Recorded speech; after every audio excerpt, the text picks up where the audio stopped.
这就是医师。当第一缕阳光洒向大地，他们穿梭在病床之间，仔细询问患者的恢复情况。在医学殿堂里，每一颗初心者的心都是那么纯净而渴望。导师告诉我们，医学不仅是技术，更是对生命的敬畏与尊重。那一刻，施恩如春风化雨，滋养了我们心灵的田野。莘莘学子心。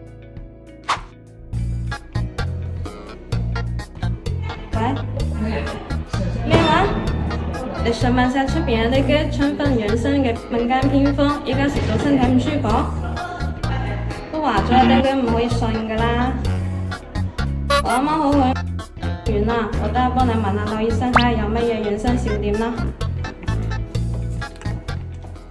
春分之时，昼夜等长，阴阳各半，天地万物正处于阴阳平衡的状态。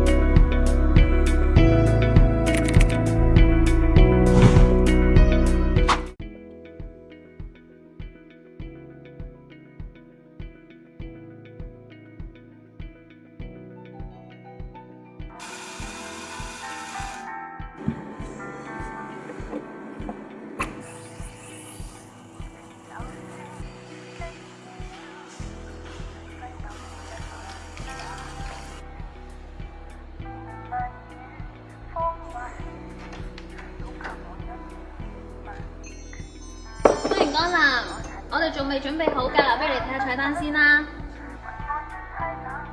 要一杯肉桂粉拿鐵啦。嗨，茶我嚟啦。Hello， 我哋今日就手中先喎，聽唔聽啊？好啊，可以試試你嘅手勢啦。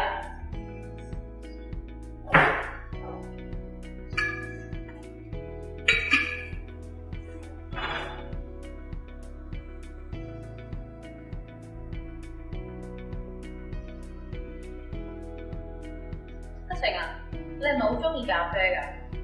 我發現咧，我每一次做咖啡嘅時候，你都會喺隔離望住嘅。係啊，我之前都打算去品牌店做嘢㗎。咁你又會嚟我哋呢度嘅？